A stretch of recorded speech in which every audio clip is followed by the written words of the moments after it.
Caps on Comics. I'm Kenny Caps, and tonight I'm going to be discussing with you what I think are the 10 most important Silver Age comic books. Now, this isn't an episode about the value of comic books, because there are tons of episodes from many other channels that discuss that kind of thing. I'm not necessarily interested in that tonight. What I'm going to be telling you about are the comic books that I think are the most important of this time frame. Okay? So to begin, and this order is not in order of importance, this is a chronological order, meaning that number 10 came out latest, number 1 came out first. Okay? So here we go.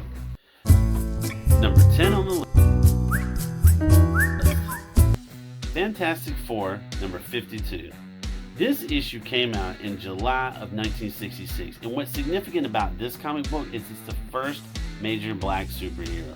Black Panther is the first superhero of African descent in mainstream American comics, having debuted years before early black superheroes such as Marvel Comics' Falcon, which came out in 1969, Luke Cage in 1972, and Blade in 73.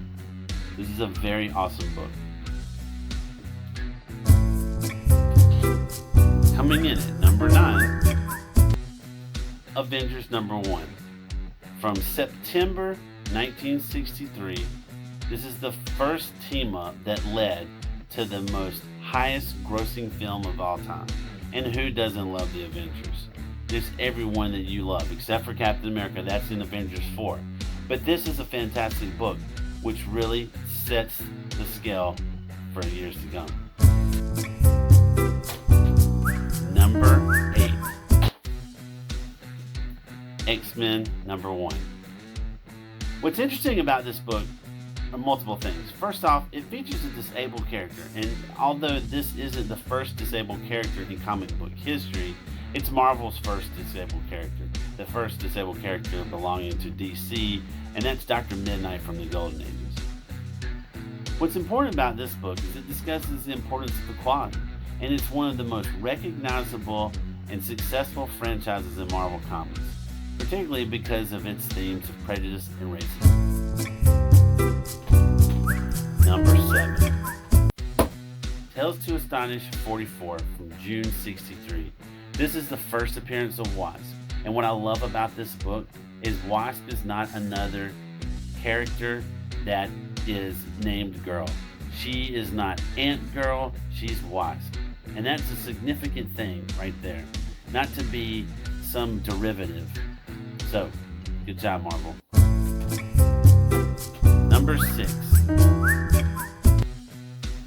Sergeant Fury and his Howling Commandoes number 1 from May of 63. This comic book literally inspired males and females of all ages to join the army and go to fight in Vietnam, which is very interesting. This book was written on a dare. Because of the success of the Marvel method, which was Stan Lee penning stories and Jack Kirby writing, they were able to get away with anything. The bet was made between the publisher and Stan Lee that they could produce a book on anything and it would be successful, and they were right. This book is hailed as the war book for people who hate war. Very interesting comic book. Number 5. Tales of Suspense 39 from May 63, same month as Sergeant Fury, which is interesting because Iron Man gets his start in Vietnam.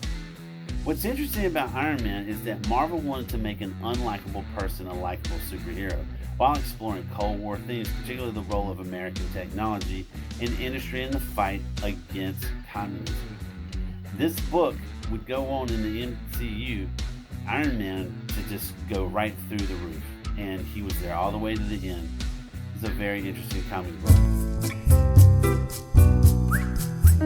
Number 4 is easily the most famous Marvel superhero there is. He's the most popular Marvel character, and this is the most valuable Silver Age comic book that you can get, akin to the first appearance of Superman. Spider-Man is one of the most popular and commercially successful superheroes. Spider-Man has been well received as a superhero and comic book character and is often ranked as one of the most popular and iconic comic book characters of all time. Number 3. Fantastic Four #1 from November 1961.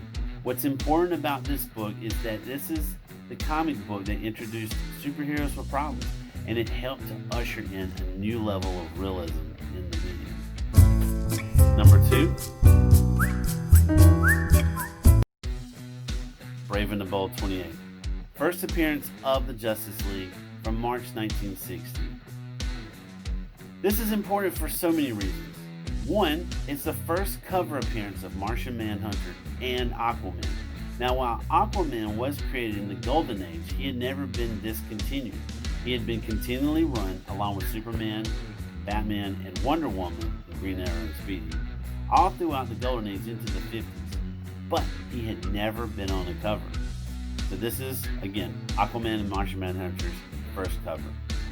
This comic book, because of its success, inspired Marvel to create their own superhero team, the Fantastic Four. #1. The last on our list, Showcase #4. From October 56, the first Silver Age Flash. This kicked off the Silver Age, and it proved popular enough that several other Golden Age heroes were revived in new incarnations, such as Green Lantern. A new superhero team, the Justice League of America, was also created, and with the Flash as the main charter. This book is so important there would not be a Justice League, a Fantastic Four, or any other major Marvel ones. So this is the most, in my opinion, the most important Silver Age comic book that you can get. Well, that's it for this episode. Thanks for watching. Give me a thumbs up and make sure to leave a comment down below which you think is your most important Silver Age comic book. Thanks, and I'll see you later.